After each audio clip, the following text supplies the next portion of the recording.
Good morning all of you. BSc first year में inorganic chemistry की unit third चल रही थी अपनी आयनिक सॉलिड्स। आज ये उसकी लास्ट क्लास में इसमें ये आयनिक सॉलिड्स वाला चैप्टर कंप्लीट हो जाएगा। उसके बाद में इसके जो क्वेश्चंस हैं इंपॉर्टेंट क्वेश्चन है वो करेंगे। देखें, अपना चला था मेटालिक बॉन्ड धात्विक बंध। धात्विक क्रिस्टल में धातु परमाणु का के बीच का जो बॉन्ड है वो धात्विक बंध कहलाता था। अब मेटालिक बॉन्ड की नेचर को बताने के लिए 3 थ्योरीज दी गई थी। तीनों में से फर्स्ट थी आपकी फ्री इलेक्ट्रॉन थ्योरी, जो हम पहले वाली क्लास में पढ़ चुके थे, जिसे ड्रूड और लोरेंज नाम के 2 साइंटिस्ट के द्वारा दिया गया था। उन्हीं के नाम पे उस थ्योरी को ड्रूड लोरेंज थ्योरी या फ्री इलेक्ट्रॉन थ्योरी या इलेक्ट्रॉन फूल थ्योरी, इलेक्ट्रॉन गैस थ्योरी, 4-5 नाम थे उसके।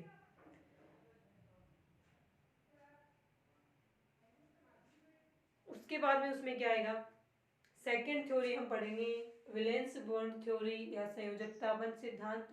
और थर्ड थ्योरी में आएगा अपने उसके अंदर बैंड थ्योरी या बैंड सिद्धांत। ठीक है, तो फर्स्ट थ्योरी पीछे वाली वीडियोज में होगी थी। उसके बाद में सेकंड इसकी जो थ्योरी है वो पढ़ेंगे हम वैलेंस बॉन्ड थ्योरी या संयोजकता बंध सिद्धांत के नाम से।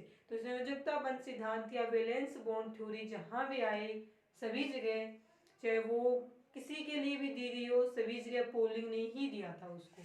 तो सबसे पहले हम लिखेंगे इसको गिवन बाई कि ये थ्योरी किसके द्वारा दी गई, तो वहां पे हम लिखेंगे पोलिंग कि यह सिद्धांत पोलिंग के द्वारा दिया गया था। ठीक है, उसके बाद में हम बताएंगे पोलिंग ने किसके लिए दिया था ये सिद्धांत। तो धात्विक बंध की प्रकृति को समझाने के लिए पोलिंग के द्वारा ये सिद्धांत दिया गया था। इस सिद्धांत में पोलिंग ने एग्जाम्पल लिया था लिथियम का। लिथियम भी धातु है एक, तो लिथियम धातु के मेटल में लिथियम परमाणु के बीच में भी क्या होते हैं, बॉन्ड, मेटालिक बॉन्ड प्रेजेंट होता है। उसे बताने के लिए ये सिद्धांत है वो दिया गया था।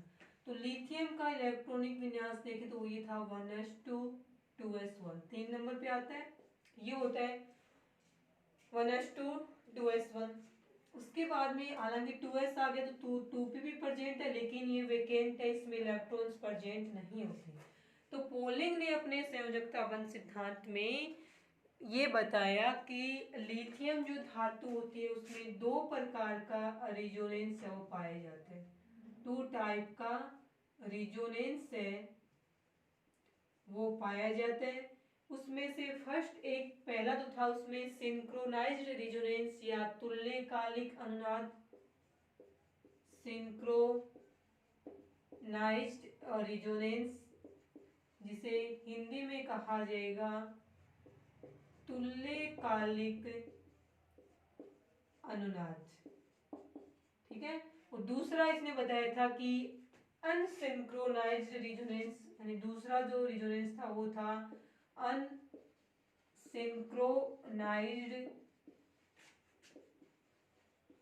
रिजोनेंस, जिसे हम कहेंगे हिंदी में विषमकालिक अनुनाद। तो पोलिंग ने अपने वीबीटी सिद्धांत में ये बताया कि धातुएं, कोई भी धातु हो, चाहे लिथियम हो चाहे बेरिलियम, कोई भी धातु हो, उनमें 2 प्रकार का रिजोनेंस धातु क्रिस्टल में पाया जाएगा। एक तो रहेगा तुल्यकालिक अनुनाद सिंक्रोनाइज्ड रिजोनेंस, और सेकंड रहेगा विषमकालिक अनुनाद यानी अनसिंक्रोनाइज्ड रिजोनेंस। अब उसमें अगर ये होता है तो देखो लिथियम में अब 2s, इस वाले स्ट्रक्चर से क्या शो हो रहा है कि प्रत्येक लिथियम धातु के 2s कक्षक में प्रेजेंट ये अनपेयर्ड इलेक्ट्रॉन दूसरी लिथियम धातु के 2s कक्षक में प्रेजेंट अनपेयर्ड इलेक्ट्रॉन के साथ में बॉन्डिंग करेगा। तो इस प्रकार का उसमें अनुनाद पाया जाएगा। अब ये जरूरी, अब हो सकता है ये वाला बॉन्ड इन 2 के बीच में प्रेजेंट हो और एक बॉन्ड यहाँ प्रेजेंट हो। तो इसमें तुल्यकालिक अनुनाद में कितनी रिजोनेटिंग स्ट्रक्चर बन गई, केवल 2। तो इस प्रकार से सिंक्रोनाइज्ड रिजोनेंस या तुल्यकालिक अनुनाद में इस प्रकार से 2 रिजोनेटिंग स्ट्रक्चर बनती हैं। दोनों रिजोनेटिंग स्ट्रक्चर एक दूसरे के इक्वल हैं, समान हैं, तुल्य हैं, इस कारण से इसे तुल्यकालिक अनुनाद कहा जाता है। ठीक है, दूसरा इन्होंने बताया कि इससे तो सिर्फ ये हो रहा है कि प्रत्येक लिथियम धातु केवल एक लिथियम धातु के साथ में बॉन्ड बनाती है, एक ही बॉन्ड बनाती है, इससे तो ये शो हो रहा है। लेकिन लिथियम क्रिस्टल में लिथियम धातु है वो एक से ज्यादा बॉन्ड भी बनाती है। एक से ज्यादा का मतलब कितने कि वो 3 बॉन्ड भी बनाती है। अब 3 बॉन्ड किस प्रकार से बनाएगी वो देखें। इसके लिए विषमकालिक अनुनाद की अवधारणा पोलिंग के द्वारा दी गई थी। अब विषमकालिक अनुनाद में देखें क्या आएगा कि जैसे ये दोनों तो ये रिजोनेटिक स्ट्रक्चर इसमें विषमकालिक अनुनाद में भी बनेगी। देखें यहां से स्टार्ट कर दिया हमने इस प्रकार से। अब मान लीजिए ये वाला बॉन्ड तो यहीं पे रहे, लेकिन ये वाला बॉन्ड घूम करके यहाँ आ जाए, एक इससे ये भी बन जाएगी। सबसे पहले ये बना लेते हैं, ये वाला, ये दोनों स्ट्रक्चर दोनों बना दे, ये भी समकालिक में बन जाएंगे। अब यदि यहाँ से ये बॉन्ड घूम के यहाँ जाए तो इस लिथियम पे पॉजिटिव चार्ज आएगा, इस पे तो कोई फर्क नहीं पड़ेगा, इसके एक बॉन्ड यहाँ बनाए यहाँ बनाए कोई फर्क नहीं पड़ता, लेकिन इस लिथियम के दो बॉन्ड हो गए, तो ये और एक ये आएगा, इस बॉन्ड से इलेक्ट्रॉन ये लिथियम लेगा, लेने वाले पे नेगेटिव चार्ज, देने वाले पे पॉजिटिव चार्ज, तो इसमें बनेगी जो आगे की रिजोनेटिंग स्ट्रक्चर है वो lithium negative charge, lithium lithium और इस लिथियम पे पॉजिटिव चार्ज, ये बन गया। अब इससे हम क्या बना सकते हैं, इससे मान लीजिए हमने ये बना दिया, तो क्या आएगा इसके लिए नेक्स्ट रिजोनेटिंग स्ट्रक्चर हम यहाँ पे लिख रहे हैं, तो यहाँ बॉन्ड बनेगा तो इस पे नेगेटिव इस पे पॉजिटिव, तो इससे बन जाएगी लिथियम, ये बॉन्ड था ही लिथियम और lithium negative charge lithium positive. अब हो सकता है कि ये वाला बॉन्ड यहाँ ना जाके ये वाला बॉन्ड यहाँ चला जाए, इस बॉन्ड के यहाँ जाने से भी एक स्ट्रक्चर बनेगी, उसको हम यहाँ लिख देते हैं, या फिर हम इसमें से शो कर देते हैं उसको नेक्स्ट को। देखें अब हमने मान लिया कि ये वाला बॉन्ड इसके अंदर से कहाँ चला जाए, ये वाला बॉन्ड यदि यहाँ आ जाए, इसका पॉजिटिव खत्म, इसका क्या खत्म हो जाएगा, यहाँ पे नेगेटिव खत्म हो जाएगा। ऐसा होने से ये वाली रिजोनेटिंग स्ट्रक्चर वो अपने को प्राप्त हो जाएगी। अब इसमें और चेंज क्या करें कि हो सकता है कि अपन ये वाला है ना इसको घुमा दे, कहाँ पे यहाँ घुमा दें, तो ये जो नेक्स्ट रिजोनेटिंग स्ट्रक्चर बनेगी वो क्या बनेगी, ये वाला बॉन्ड यहाँ गया, इस लिथियम पे चार्ज पॉजिटिव इस पे नेगेटिव, तो लिथियम लिथियम नेगेटिव लिथियम और इस लिथियम पे पॉजिटिव, इस प्रकार से इसमें और भी रिजोनेटिंग, एक बार नेगेटिव इस पे आ गया और नेगेटिव इस पे भी आ गया, अब नेगेटिव इस पे लेके आना है अपने को, तो हम क्या करेंगे कि इस वाले बॉन्ड को हम यहाँ घुमा देंगे, इससे जो रिजोनेटिंग स्ट्रक्चर बन रही है उसको हम यहाँ पे लिख देंगे, lithium lithium negative charge positive charge और लिथियम, ये बन जाएगा। इस प्रकार से आगे इसकी रिजोनेटिंग स्ट्रक्चर बनती जाएंगी। अब इसमें देखो लिथियम पॉजिटिव वाला भी प्रेजेंट है, नॉर्मल लिथियम भी प्रेजेंट है, लिथियम नेगेटिव वाला प्रेजेंट है, तीन प्रकार के लिथियम प्रेजेंट है, इसमें केवल एक ही प्रकार का था, ओनली नॉर्मल लिथियम प्रेजेंट था। अब तीन प्रकार के प्रेजेंट हैं, तो तीनों का इलेक्ट्रॉनिक कॉन्फ़िगरेशन देखो 1s2 2s1 2p0, इसका 1s2 और 2s0, इसका 1s2 2s2। अब इसमें 2s2 में नहीं करके हम एक इलेक्ट्रॉन इसमें p में भेज देंगे। अब इसका भी यदि एक इलेक्ट्रॉन आगे भेजे तो इसका एक इलेक्ट्रॉन 2px1 बोले तो इसको 2py1, क्योंकि लिथियम में 2p आ गया तो इसका मतलब 3p ऑर्बिटल है, px py pz। तो ये देखो इस स्टेट में लिथियम क्या बना रहा है, एक लिथियम है वो कितने बॉन्ड बनाएगा, सॉरी 2p वाला नहीं आएगा, इसके बाद तो यहाँ भेज ही दिया हमने। इस प्रकार से लिथियम मैक्सिमम कितने इलेक्ट्रॉन्स बना सकता है, कितने बॉन्ड बना सकता है, 3 बॉन्ड। तो इस प्रकार से हम वैलेंस बॉन्ड थ्योरी की हेल्प से कि धातुओं में बंध किस प्रकार से बनते हैं उसे हम रेजोनेंस की हेल्प से भी बता सकते हैं। 2 प्रकार का अनुनाद है। अब विषमकालिक अनुनाद से बनने वाली अनुनादी संरचनाओं की संख्या ज्यादा है, इस कारण से हम कहेंगे कि धात्विक क्रिस्टल का जो स्थायित्व होगा उसमें ज्यादा योगदान किसका होगा, विषमकालिक अनुनादी संरचनाओं का होगा, क्योंकि इनकी संख्या भी क्या है, अधिक है और इनका स्थायित्व भी क्या होता है, ज्यादा होता है। उसके बाद देखिए इसमें थर्ड और इम्पोर्टेंट थ्योरी मेटालिक बॉन्ड की नेचर के लिए दी गई थी। इसकी भी कुछ जैसे फ्री इलेक्ट्रॉन थ्योरी की कुछ लिमिटेशन थी, वैसे इसकी भी कुछ लिमिटेशन है संयोजकता बंध सिद्धांत की, उनको दूर करने के लिए फिर बैंड थ्योरी जो बंध सिद्धांत है अपना बैंड सिद्धांत है लास्ट वाला वो दिया गया था। इसकी लिमिटेशन की बात करें अपन तो लिमिटेशन में आती है कि धातुओं में जो अर्धचालकता होती है उसकी व्याख्या भी हम वीबीटी की हेल्प से नहीं कर सकते।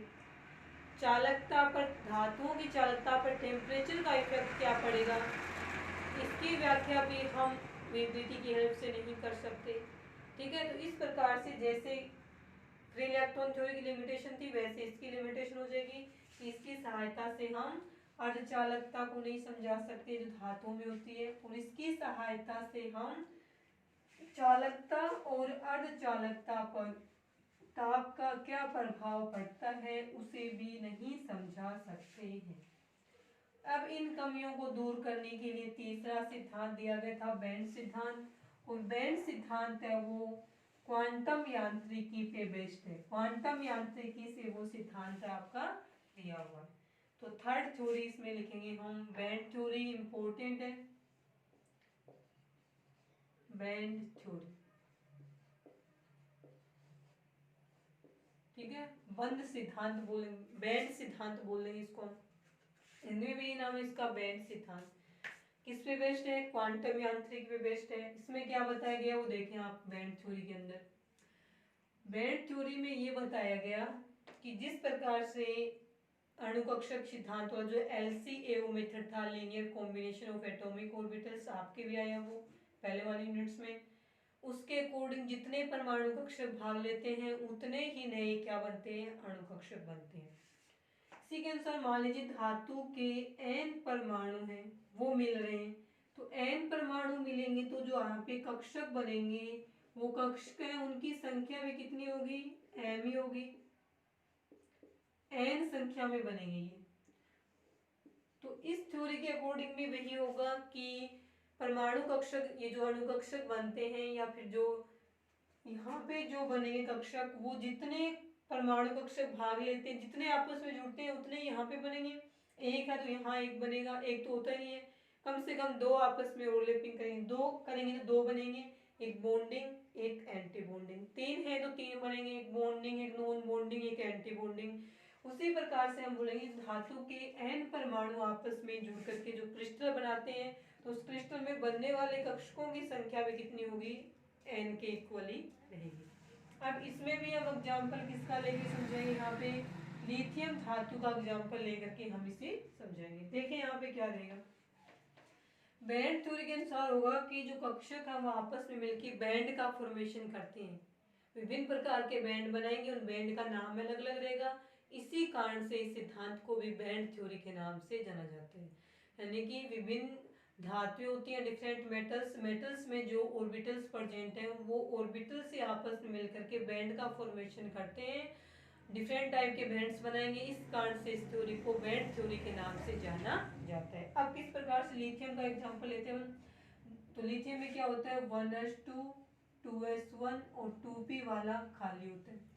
उसी प्रकार से दूसरे लिथियम में भी सेम यही प्रेजेंट होगा। तो यहाँ पे हम दो लिथियम आपस में जुड़ के किस प्रकार से बॉन्ड बनाते हैं उसकी एक्सप्लेनेशन यहाँ पे करेंगे। तो देखें इसमें क्या रहेगा, तो 1s2 के दो आ जाएंगे, तो हम उसको यहाँ पे लिख देंगे 1s2 और 1s2, एक लिथियम का दूसरे लिथियम का, यहाँ पे बनाएंगे दो इलेक्ट्रॉन्स हैं, इसमें भी दो इलेक्ट्रॉन्स हैं। अब ये जो बनाएंगे इसमें देखें कितने इलेक्ट्रॉन्स आ सकते हैं। अब देखें यहाँ पे इस प्रकार से 1s2 दो ऑर्बिटल्स मिलके ये पूरा ऑर्बिटल्स एक ही मान लिया, बैंड हम तो ये मान लें कि बैंड बनते हैं इसके अंदर, ये पूरा बैंड बन गया। अब इस बैंड में क्या होगा कि टोटल कितने इलेक्ट्रॉन आ सकते हैं, जितने इलेक्ट्रॉन टोटल यहाँ आ सकते हैं उतने यहाँ आ सकते हैं, 4 इलेक्ट्रॉन है, तो इसकी भराव क्षमता होती है 2n की, मान लेते हैं 2n स्क्वायर से बोल देते हैं, टोटल इतने इलेक्ट्रॉन इस बैंड में आ सकते हैं। n की वैल्यू कितनी है, एक का स्क्वायर, 2n वाला तो कम हो गया, इसमें 4 इलेक्ट्रॉन आ सकते हैं, n स्क्वायर नहीं, आप इसको बोलो इसके अंदर टोटल इलेक्ट्रॉन्स आ सकते हैं, जितने यहाँ पे आएंगे टोटल इलेक्ट्रॉन उतने यहाँ पे आ सकते, तो 4 इलेक्ट्रॉन यहाँ पे आ सकते हैं। ठीक है, अब देखो 1s2 2s2 से बैंड बना, इसके अंदर कितने इलेक्ट्रॉन, टोटल 4 इलेक्ट्रॉन्स आएंगे। ठीक है। अब इसमें भी 4 इलेक्ट्रॉन है, चारों इलेक्ट्रॉन एक एक करके यहाँ चले जाएंगे, चले गए। हम बोलेंगे कि ये जो बैंड बनता है, ये जो पट्टी बनती है वो पूर्ण रूप से इलेक्ट्रॉनों से भरी हुई है, तो इसमें इलेक्ट्रॉन से फिट है, ये इलेक्ट्रॉन्स कहीं नहीं जाते, चालकता में भी कोई योगदान नहीं करते, इस कारण से इस बैंड को नॉन कंडक्शन बैंड कहा जाएगा। अचालक बैंड है वो इसे हम बोल देंगे। ठीक है। लिथियम में 1s2 के बाद में आता है 2s1, तो यहाँ पे लिख देंगे हम 2s1, दूसरे का भी 2s1, प्रत्येक में एक एक इलेक्ट्रॉन, इन दोनों से मिलके यहाँ पे जो बैंड बनेगी वो इस प्रकार से रहेगी, ये बन गई। अब हम बोलेंगे कि इसमें भी, इसमें 4 इलेक्ट्रॉन आते हैं टोटल, दो इसमें 4 आ सकते हैं, इसकी भराव क्षमता भी 4 इलेक्ट्रॉनों की है, लेकिन इसमें इलेक्ट्रॉन 2 ही प्रेजेंट है, तो एक इलेक्ट्रॉन यहाँ आ गया, एक इलेक्ट्रॉन यहाँ, हम बोलेंगे आधी भरी हुई है, आधी खाली है, क्योंकि 2 इलेक्ट्रॉन ही इसमें आ सकते हैं, 4 2 ही है, तो हम बोलेंगे आधी भरी हुई है, हाफ फील्ड है। अब इसमें नेक्स्ट आता है 2p वाला, तो हम इसको यहाँ पे लिख देंगे 2p और 2p, हालांकि वेकेंट है, बोलेंगे कोई इलेक्ट्रॉन्स नहीं है, तो इन दोनों से मिलके जो बैंड बनेगी वो भी क्या है, वेकेंट बनेगी।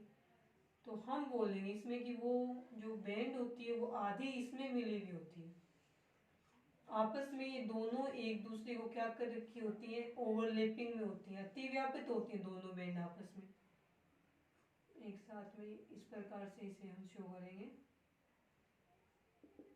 ये बनेगी।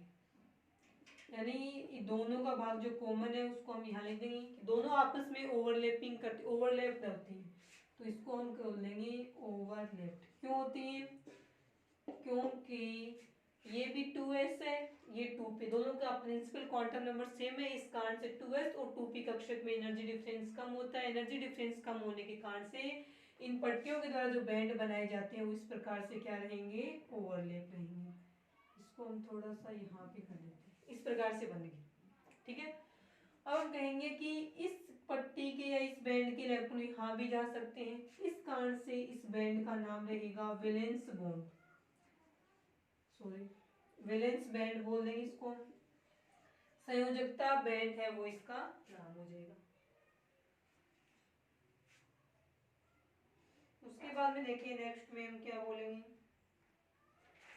अब आएगा कि इस बैंड को हम बोल देंगे कंडक्शन बैंड।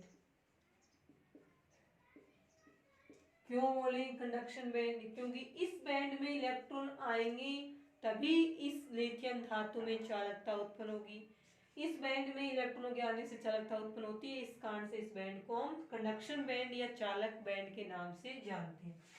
अब क्या होगा कि ये इलेक्ट्रॉन्स इन दोनों बैंड आपस में ओवरलैप हुए, यहाँ से इलेक्ट्रॉन वैलेंस बैंड से इलेक्ट्रॉन इजीली रूम टेम्परेचर पे ऊर्जा लेकर के यहाँ जा सकते हैं, और कंडक्शन बैंड में इलेक्ट्रॉन जाते ही धातु में चालकता उत्पन्न हो जाती है। तो हम कहेंगे कि जितनी अधिक संख्या में कंडक्शन बैंड में इलेक्ट्रॉन होंगे उस मेटल की कंडक्टिविटी या चालकता उतनी ही अधिक होगी, इसी कारण से इस बैंड का नाम क्या रखा गया है, कंडक्शन बैंड, इसका वैलेंस बैंड, और इसका क्या रखा गया है, नॉन कंडक्शन बैंड है वो रखा गया।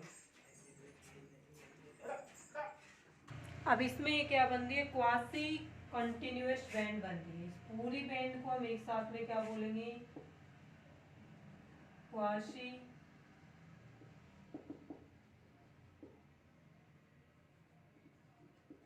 कंटिन्यूअस बैंड बोलेंगे। इसका मतलब है कि पूर्ण लगातार पट्टी बन रही है, यानी कि इसमें वैलेंस बैंड और चालन बैंड के बीच में ऊर्जा अंतराल नहीं होता है, दोनों आपस में एक दूसरे को ओवरलैपिंग किए हुए रहते हैं, इस कारण से इसे पूर्ण लगातार बैंड या क्वासी स्टेट कंटिन्यूअस बैंड भी बोल देते हैं। आगे समझ में, इस कारण से लिथियम धातु में चालकता पाई जाती है, क्योंकि इलेक्ट्रॉन इजीली रूम टेम्परेचर पे ही वैलेंस बैंड से इसमें चले जाएंगे और इसमें इलेक्ट्रॉन जाते ही चालकता उत्पन्न होती है, इसी कारण से इसका नाम कंडक्शन बैंड लिखा हुआ है, कई बुक्स में इसी को भी कंडक्शन बॉन्ड बोला हुआ है, बैंड बोला हुआ है, एक ही बात है।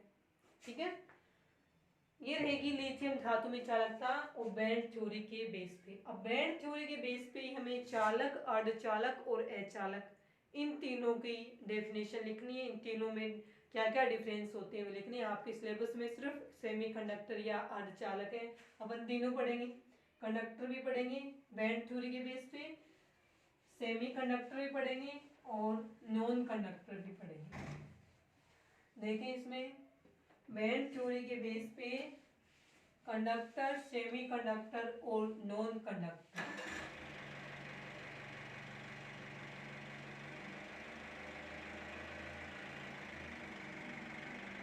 ठीक है, यहाँ पे लिख देते हैं हम कंडक्टर,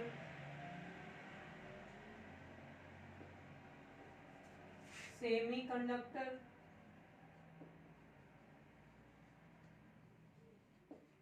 और यहाँ पे हम लिखेंगे नॉन कंडक्टर।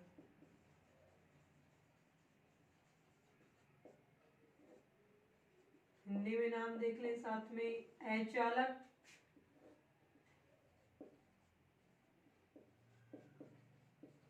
अर्धचालक और ये बनेगा चालक। तीनों में देखने, इसमें तीनों में डिफरेंस करना है, डेफिनेशन देखनी है साथ में बैंड थ्योरी के बेस पे। डेफिनेशन में रहेगा वे पदार्थ या वे धातु, इसमें इसका एग्जाम्पल से धातुएं आएंगी। वे पदार्थ जिनकी चालकता का मान बहुत अधिक होता है चालक पदार्थ कहलाते हैं। एग्जाम्पल्स लगभग सभी धातुएं। अर्धचालकों में वे पदार्थ जिनकी चालकता का मान कम होता है लेकिन टेम्परेचर बढ़ाने पे उनकी चालकता का मान बढ़ जाता है। या फिर हम ये बोल सकते हैं, पहले इसकी डेफिनेशन देखें तो वे पदार्थ जो जिनमें चालकता नहीं होती है, शून्य होती है, वे पदार्थ अचालक कहलाते हैं। एग्जाम्पल्स में आएंगे प्लास्टिक है, जितना भी रबड़ है वो सारे अचालक हैं। अब तीसरा हम लिखें अर्धचालक, ये आपके सिलेबस में टॉपिक। तो सबसे पहले हम लिखेंगे कि वे पदार्थ जिनकी चालकता चालकों से कम होती है लेकिन अचालकों से अधिक होती है, वे पदार्थ सेमीकंडक्टर या अर्धचालक कहलाएंगे। दूसरी डेफिनेशन इसकी हम इस प्रकार से लिख सकते हैं कि वे पदार्थ जिनकी चालकता का मान चालकों और अर्धचालकों की के बीच का होता है, बीच की सीमा रेखा का, बीच की रेंज का होता है, उन्हें हम सेमीकंडक्टर या अर्धचालक पदार्थ बोलते हैं। एग्जाम्पल्स में है तो देखिए सिलिकॉन है, जर्मेनियम है, ये सारे क्या कहलाते हैं, अर्धचालक कहलाते हैं। ठीक है, सेमीकंडक्टर। अब बैंड थ्योरी के बेस पे तो इनकी डेफिनेशन होगी जनरल। बैंड थ्योरी के बेस में सबसे अधिक चालकता इनमें होती है, उससे कम इनमें और सबसे कम इनमें होती है। ठीक है, इसके एग्जांपल्स मेटल्स हैं, इनमें कुछ धातुएं हैं वो इसके एग्जांपल्स में आएंगे। और इसमें सारे के सारे क्या आएंगे, नॉन मेटल्स बोले, या फिर इसमें आ जाएंगे आपके प्लास्टिक है, रबड़ है, जितने भी केस है वो सारे अचालक में आ जाएंगे। अब हम बैंड थ्योरी के बीच में इसमें डेफिनेशन देखते हैं कि हम जनरली दो प्रकार के बैंड मानेंगे, संयोजकता बैंड और चालकता बैंड, दो ही देखेंगे। तो चालकों में देखो क्या होता है,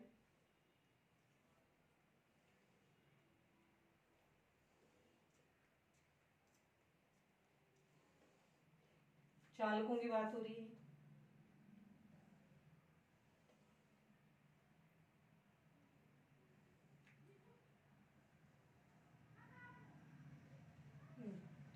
ये है आपस में ओवरलैपिंग की, तो ये इसका हो जाएगा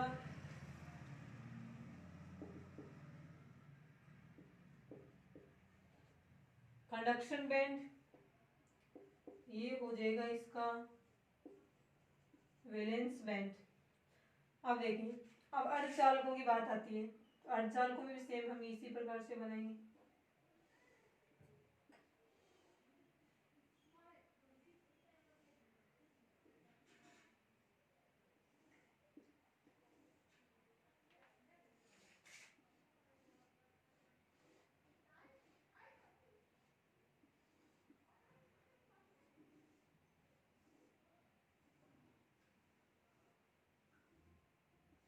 बन गए।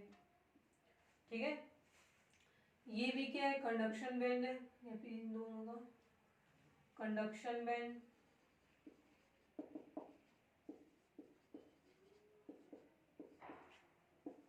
वैलेंस बैंड, ये आ गया। ये चालकों का है, ऐसा अर्धचालकों में मिलेगा, ऐसा अचालकों में मिलेगा। बैंड हमने ये बताया था कि कंडक्शन बैंड में इलेक्ट्रॉन जितनी आसानी से जा पाएंगे और जितनी अधिक संख्या में जा पाएंगे उसी की चालकता क्या रहेगी, ज्यादा रहेगी।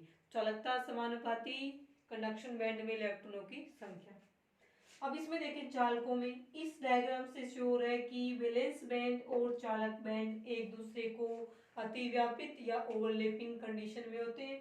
इस कारण से इजीली रूम टेम्परेचर पर ही वैलेंस बैंड से इलेक्ट्रॉन इजीली आसानी से कंडक्शन बैंड में चले जाते हैं, उनमें चालकता उत्पन्न हो जाती है।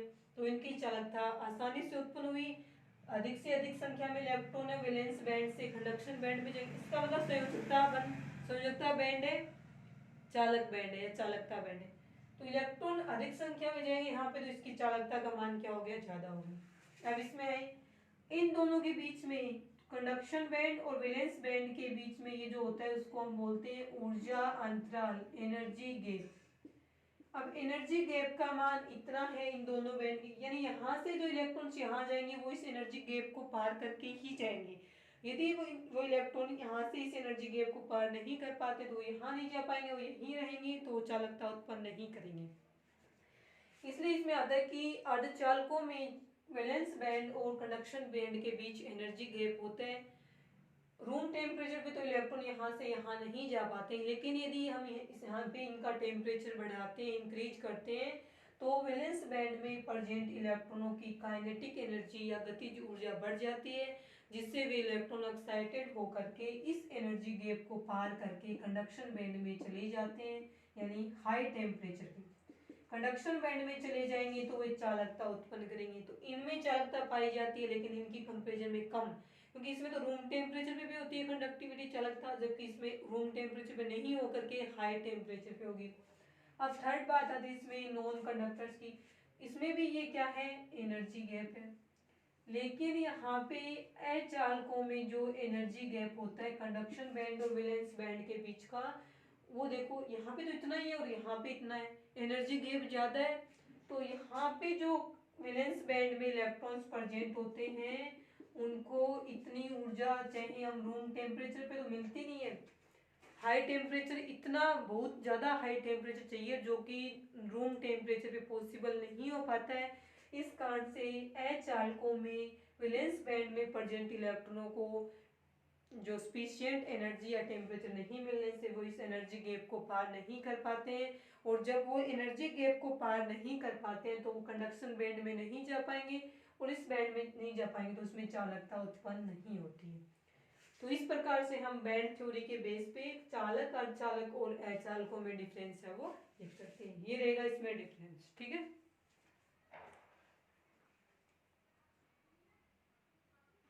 अब अर्धचालकों की डेफिनेशन तो होगी, डेफिनेशन के बाद में हम सेमीकंडक्टर्स की चालकता की बात करेंगे, ठीक है। सेमीकंडक्टर की डेफिनेशन और बैंड थ्योरी के बेस पे इस प्रकार से इसको एक्सप्लेन करना है, अलग से ये नहीं पूछ जाएंगे, केवल सेमीकंडक्टर पूछ जाएगा। तो पहले डेफिनेशन लिखेंगे कि चालकता का मान रूम टेम्परेचर पे बहुत कम होता है, टेम्परेचर बढ़ाएंगे तो वैलेंस बैंड से इलेक्ट्रॉन एनर्जी गैप को पार करके कंडक्शन बैंड में चले जाएंगे, चालकता बढ़ जाएगी। ऐसे पदार्थ सेमीकंडक्टर कहलाते हैं। एग्जाम्पल्स आ जाएगा सिलिकॉन और जर्मेनियम। उसके बाद में हम पढ़ते हैं इसके कि अर्धचालकों में चालकता है वो कितने प्रकार की होती है। तो इसमें हम लिखेंगे कि अर्धचालकों में चालकता है वो दो प्रकार की होती है, ठीक है। अपने को पढ़ना है सेमीकंडक्टर में कंडक्टेंस या चालकता। देखें तो हम इसमें लिखेंगे कि सेमीकंडक्टर्स में जो कंडक्टेंस होती है, चालकता दो प्रकार की होती है। कंडक्टेंस इन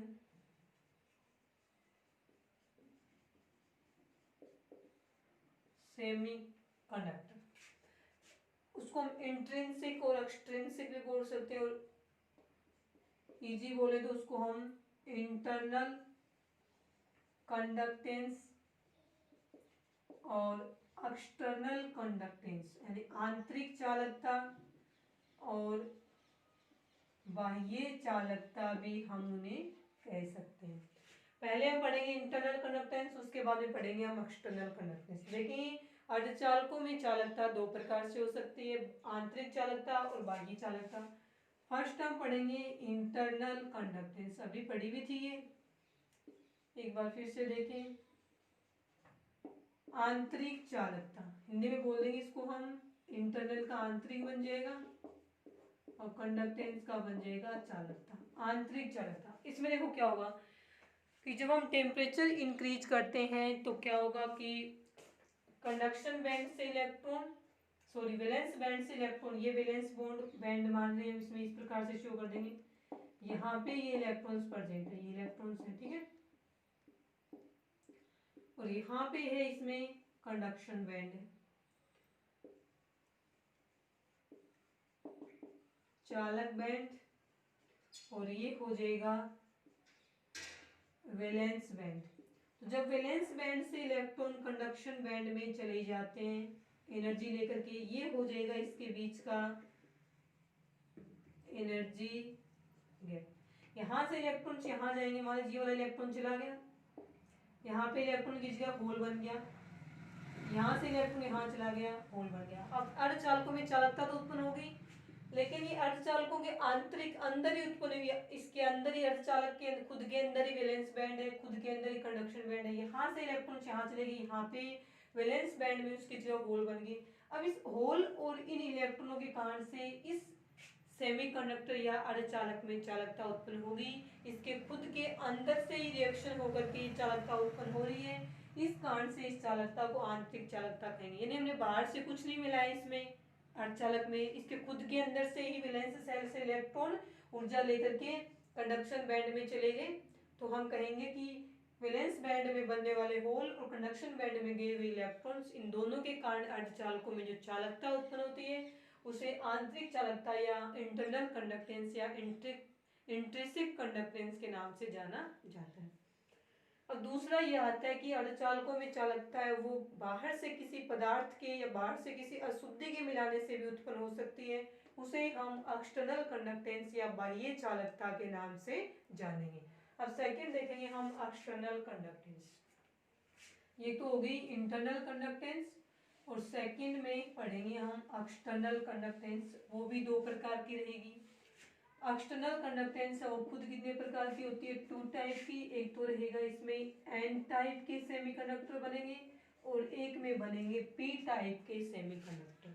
तो एक्सटर्नल दो प्रकार की, N type semiconductor, P type semiconductor. तो यहाँ पे हम एक्सटर्नल में पहले देखेंगे एन टाइप सेमीकंडक्टर। अब ये एन टाइप और पी टाइप बनेंगे कब, जब किसी अर्धचालक में हम बाहर से किसी तत्व की अशुद्धि मिलाते हैं तब ये बनते हैं। बाहर से तत्व मिलाने से इन अर्धचालकों की चालकता बढ़ जाती है, बाहर से मिलाए तब बढ़ी है, इस कारण से इसे एक्सटर्नल कंडक्टेंस या बाह्य चालकता कह देंगे। देखिए मान लीजिए सिलिकॉन था अर्धचालक के रूप में, कौन से ग्रुप का था, 14 ग्रुप का है, कार्बन के नीचे प्रेजेंट है 14, इसका चौथे ग्रुप का बोल देंगे हम, चौथे ग्रुप का है ये, या फिर 14 ग्रुप का बोल देंगे, एक ही बात है, ठीक है। देखिए इसमें सिलिकॉन प्रेजेंट है, जैसे कार्बन की वैलेंसी 4 है वैसे ही सिलिकॉन की वैलेंसी भी क्या रहेगी, 4 ही रहेगी। ये चारों इसके वैलेंस सेल के इलेक्ट्रॉन शो कर रहे हैं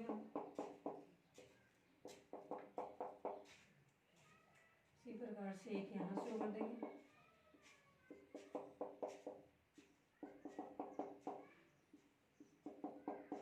ये हो गया।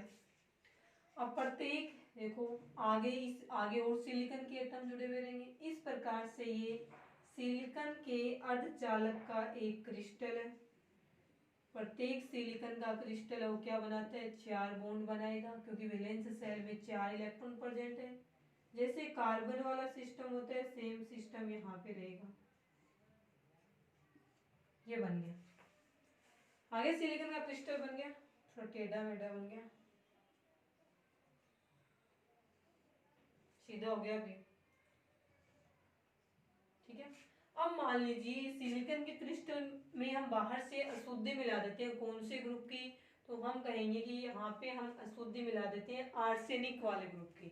आर्सेनिक की अशुद्धि मिलाएं तो आर्सेनिक कौन से में प्रेजेंट है इसके अंदर, तो एन टाइप में हम जर्मेनियम की मिलाएंगे, तो एन टाइप का सेमीकंडक्टर उसके अंदर हम क्या लिखेंगे कि सिलिकॉन के अर्धचालक क्रिस्टल में यदि हम बाहर से 13 ग्रुप 13वें ग्रुप के जर्मेनियम के कुछ परमाणु मिला दें जर्मेनियम की अशुद्धि मिलाएंगे तो कुछ सिलिकॉन परमाणुओं के स्थान पे यहाँ पे क्या आ जाएंगे, जर्मेनियम परमाणु आ जाएंगे। जर्मेनियम का एक सिलिकॉन की जगह लिख दिया, क्रिस्टल में तो कई सिलिकॉन की जगह जर्मेनियम आएंगे, लेकिन सिर्फ हम यहाँ पे एक एग्जाम्पल से इसे समझ लेंगे। ठीक है,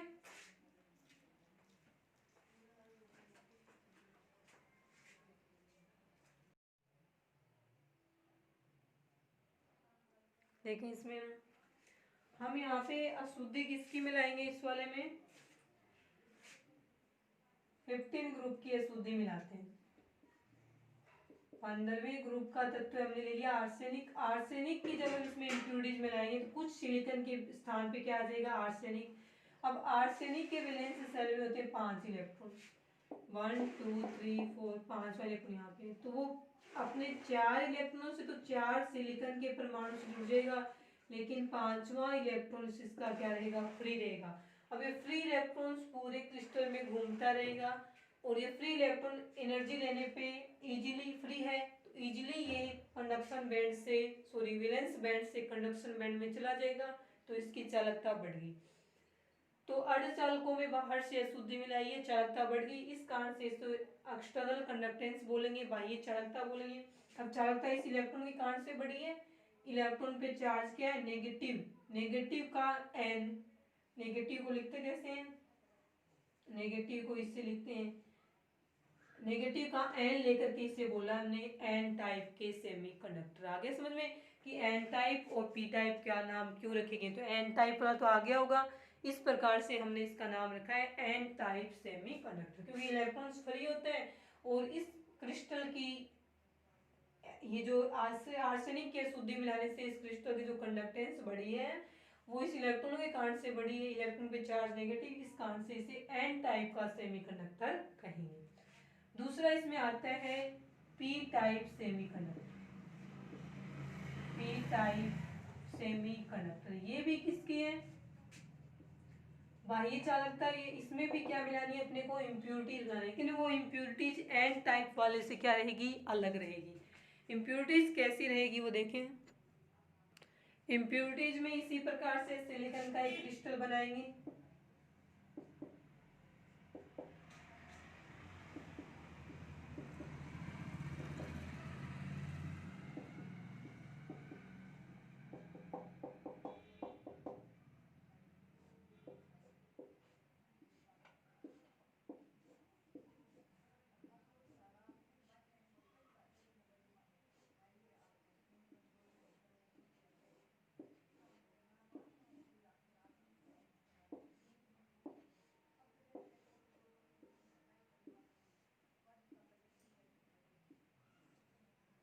ठीक है, ये बन गया। अब यदि हम इस सिलिकॉन 14 ग्रुप का, इसमें हम 13वें ग्रुप की कोई अशुद्धि मिलाते हैं, 13 ग्रुप में हम ले लेते हैं, जैसे कि 13 ग्रुप में है बोरोन, बोरोन के बाद में हमने एल्यूमिनियम आता है ना वो ले लिया,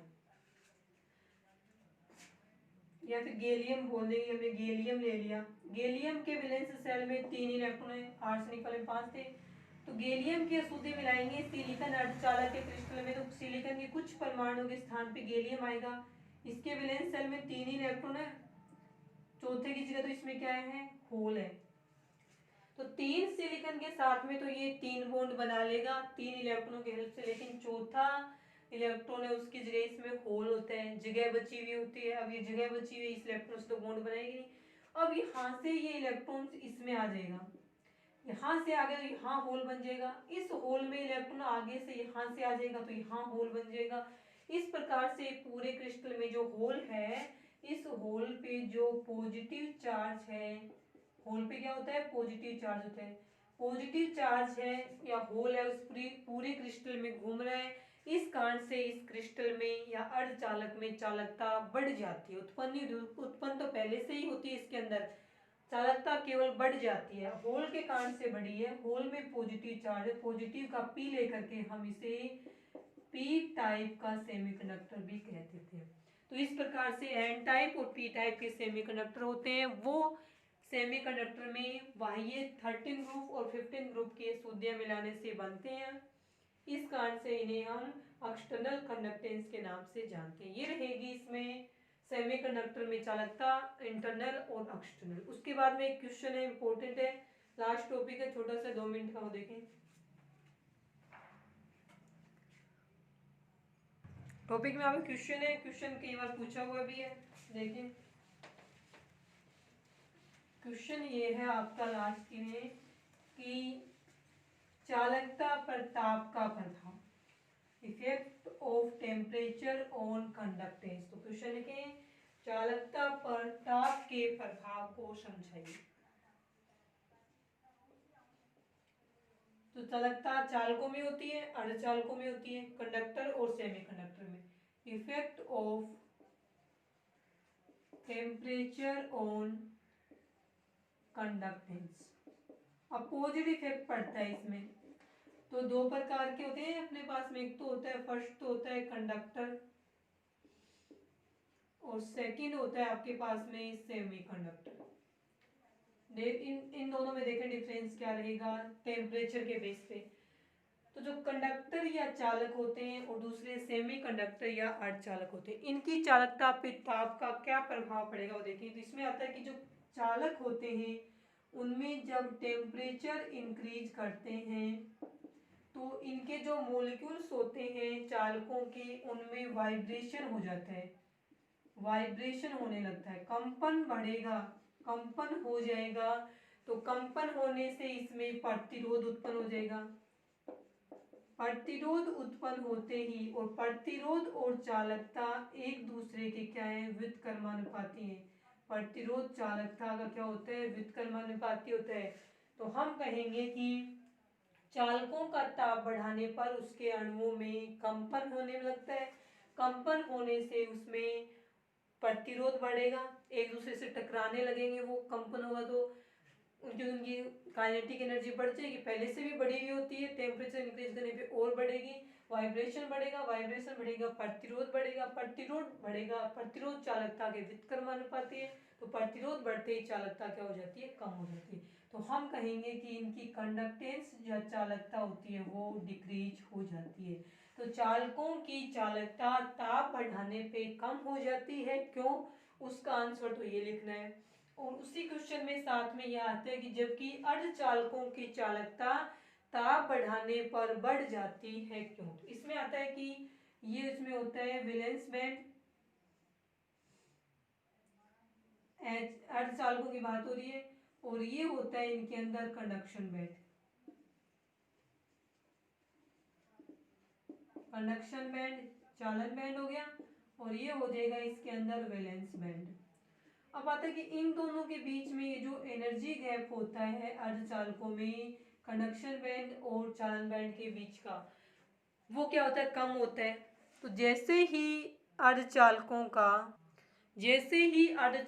का टेम्परेचर बढ़ाया जाता है, इलेक्ट्रॉनों की वैलेंस बैंड में प्रेजेंट इलेक्ट्रॉनों की गतिज ऊर्जा बढ़ जाती है। गतिज ऊर्जा बढ़ते ही इलेक्ट्रॉन्स हैं वो इस एनर्जी गैप को पार करके वैलेंस बैंड में चले जाते हैं, और टेम्परेचर जितना ज़्यादा बढ़ाएंगे उतने ही ज़्यादा इलेक्ट्रॉन है वो वैलेंस बैंड से कंडक्शन बैंड में चले जाएंगे। तो टेम्परेचर बढ़ाने से कंडक्शन बैंड में इलेक्ट्रॉनों की संख्या बढ़ रही है, इलेक्ट्रॉनों की संख्या बढ़ रही है, इसका मतलब इनकी चालकता का मान बढ़ेगा, क्योंकि चालकता समानुपाती कंडक्शन बैंड में इलेक्ट्रॉनों की संख्या।